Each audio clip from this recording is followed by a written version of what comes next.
Hello, this is Randy. Welcome back to another edition of Brain Break with Randy and Keitho. I wanted to continue telling you about stake dances. One of my neighbors, he lived about 4 or 5 houses down the street, was going to be called as a mission president in Portugal. He served his mission in Brazil and he was married to a lady from Mexico. And she spoke Spanish and he had basically learned how to speak Spanish because he lived in the Mesa area and worked all over the state of Arizona with the Bureau of Land Management as a land appraiser. He was a tremendous man, and I'm glad he was called on a mission. When he was called as scoutmaster, I was called as the assistant scoutmaster.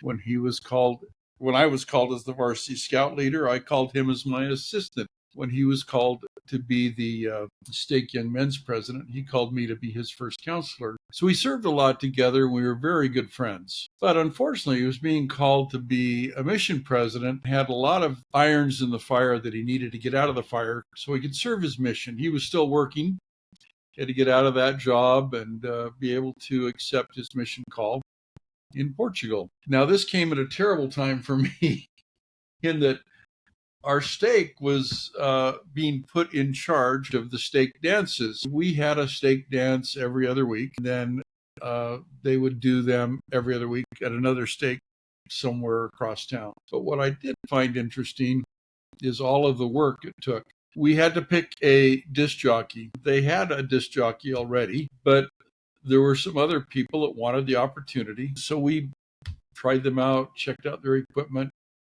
We had kids come in and listen to them with us and tell us who was playing good music versus folky music. It's interesting. Anyway, we ended up changing disc jockeys. He did a good job for us. What was fascinating, though, is we had to make sure that all the kids that came in had a dance card. And that was the same size, basically, as a business card. They would come in and show that. It was signed by the kid, by their bishop, showing what ward and stake they belonged to. The bishop, when giving these cards out, would go over with them the things that were expected.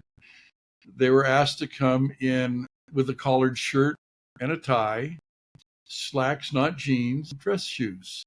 If you're a boy, if you're a girl, to wear a modest dress. So it sounds kind of old fogyish, but we were just trying to put a little class into the situation. We had some interesting experiences. At first, we decided that we would only allow the stake young men's and young women's presidency to supervise. We had some things going on. We had to really watch carefully because not all the bishops were as careful as they probably needed to be. I had a young man that came in. He didn't have a 5 o'clock shadow. He had a 4 o'clock shadow. And I could see through his white shirt that he was wearing garments, which meant he was a returned missionary. At that time, meant he was at least 19. So he shouldn't have been there because these were kids 14 to be honest with you, once they turned 16 and a half, 17, they usually didn't come much. It was typically younger kids. But this guy had not had a lot of luck at young single adult dances, which were for 18 and up. So he decided to check out the youth dances and got a youth dance card from his bishop. I had a good talk with him and ended up having to take that card away. I ended up visiting with his bishop because the bishop was a little upset. Hey, I gave him a card. He can come if I say he can't. No, that's not the way it works. I'm not going to let a returned missionary prey upon someone else's 14-year-old daughter. One night we had a gal show up. She was wearing a like a long sweater. It's cold outside. I could see that one of her legs had something diaphanous on it. So I decided I was going to follow her in. And she took off that sweater. I kid you not, she was wearing a harem girl's outfit. I went up and said, "You need to follow me." We grabbed her sweater. I took her into one of the classrooms. And I said, "What are you doing? Why are you dressed this way?" She was wearing a bikini underneath this diaphanous harem girl outfit. It showed more than I Dream of Jeannie on TV. Basically, her mother had bought this when the family had visited the Middle East. The mother had no idea that the daughter had borrowed it for this stake dance. She was just looking for some attention, which she got. Probably wanted the attention from the boys, but she ended up getting it from the leaders, both male and female. The bishop, in this case, was very embarrassed. 2 weeks later, when we had another dance, this girl came back. She was dressed very modestly. She apologized. I said, "Hey, No problem. You're welcome here. I just didn't want you to have an unfortunate experience being dressed the way you were. I'm thinking of my own self in my youth. If somebody had come into one of my dances dressed like that, I would have been very excited to meet them, but not for the right reasons. So anyway, we had some interesting experiences. One time, our building security wasn't as good as it should have been. We had a whole bunch of boys from another state come in and sneak in. They hid in a classroom. They were so quiet. One of the things we do is go around and lock the rooms so that kids, once they got into the dance, the only doors that were open were the restrooms, so that they couldn't go in and sneak away and get in trouble. So these kids basically got locked in these rooms, but they could open the door and get out. And they did. Well, they were all dressed alike and they weren't meeting our standards. So once they came out, it was very apparent what was going on. And we gathered them up, got them to explain what was going on.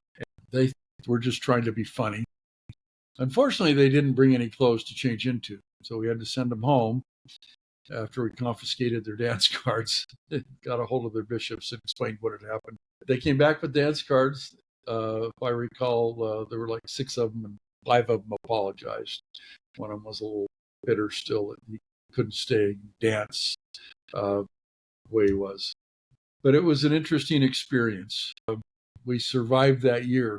Every night we would have the dance. We would put out punch and cookies, sometimes donuts and milk, sometimes brownies, sometimes even cake and ice cream. It was more than anything just a chance to give the kids a chance to meet someone else besides someone they went to church with every week. And I think to a great extent that worked. I know a lot of those kids ended up getting married. With my beard, I don't get recognized as often as I used to. Had a beard for the last 5 years or so. But before, just going to the temple or to another building for a baby blessing or whatever, people would come up and remind me that they had met me when I was supervising this activity, scouting, or when they had met at a young adult activity or at one of these stake dances. Kind of fun. So anyway, join me next time for one more of these on stake dances. The next stories are a little interesting too, I think. Thank you again for joining me for this edition of Brain Break with Randy and Keitho. Please like and subscribe, tell your friends about us, and leave us a comment. You're terrific. Thanks for joining me again.